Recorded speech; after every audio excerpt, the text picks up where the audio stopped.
Welcome to BreakThru by TCI Solutions, the coaching podcast for life and leadership grounded in biblical truth. Our coaching conversations here will help you transform, cultivate, and innovate so you can lead with confidence and live with conviction. Now here's your host, Dr. Stephen Cutchins. Today our topic is leading through identity, not insecurity. So here's a quick question for you. When are the moments when you have to show your ID? Like airport security, when you get pulled over, checking into somewhere official. In all of those moments, you got to have your ID. And it's been times when I've sat there and thought, man, I hope I didn't leave my wallet in yesterday's pants. But here's the real question for today. Are you leading from your real identity or from a role that you've already outgrown? Because labels can change and seasons shift and titles come and go, but your identity is anchored in who you are in God.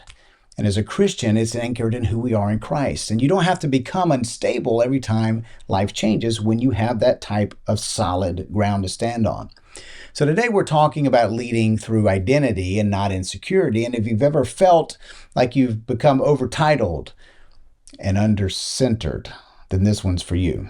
And by the end, you're going to have some real practical things. In fact, 3 things that you can actually use. An identity audit, a 1-sentence identity statement, and some thoughts about a weekly rhythm to stay aligned.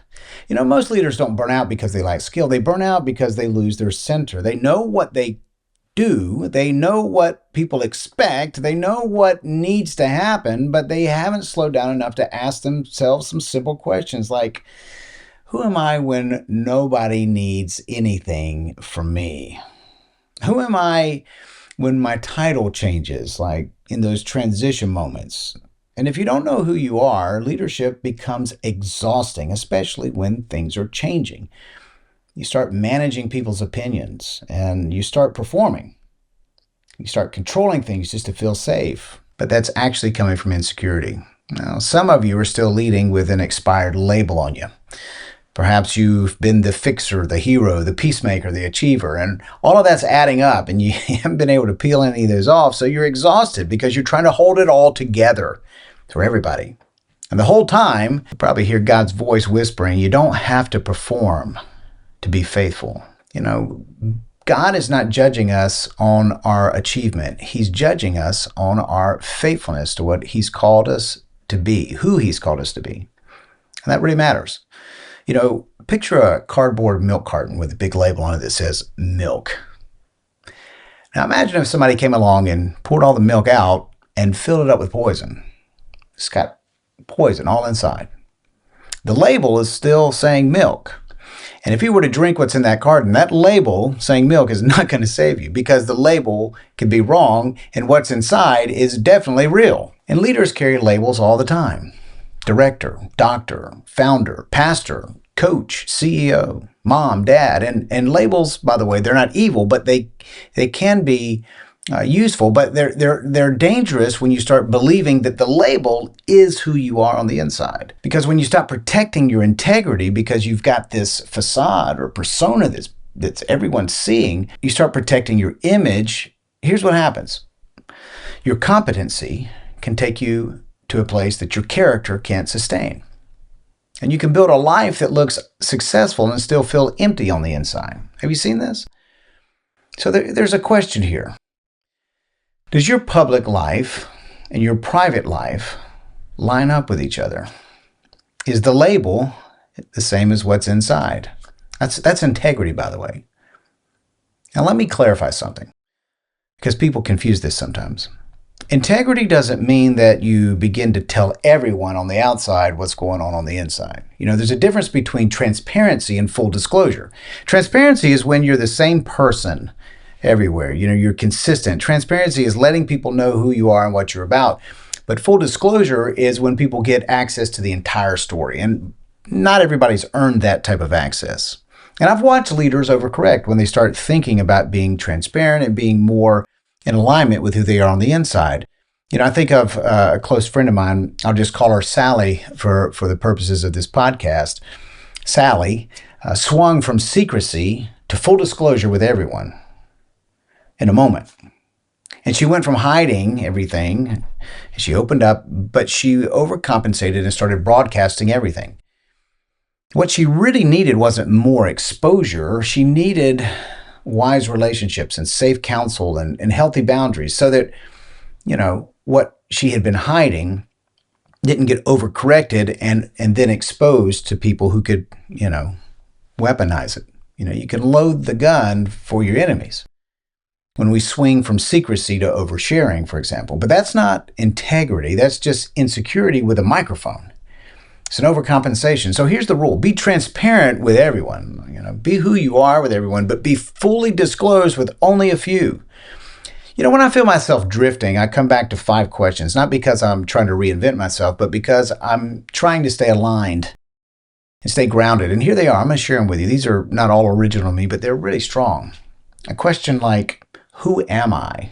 Is a good one to revisit. Not your job, not your title, not your resume, not your reputation, but who am I inside, on the inside of all those labels? Second question is, who are my people? If you show me your closest friends and the voices in your ears, I'll show you your future.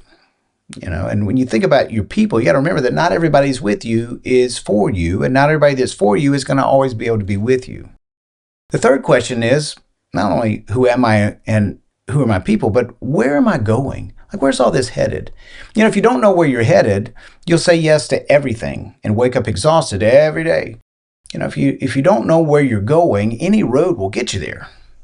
But if you refuse to compromise who you are and who your people are, and you clarify who you're going there with and where you're going, then you can, navigate the path really well. The fourth question is, what are my non-negotiables? What do you refuse to compromise on, even under pressure? And the last one is, who do I sense myself becoming? Not just who am I now, but where's all this going with my identity?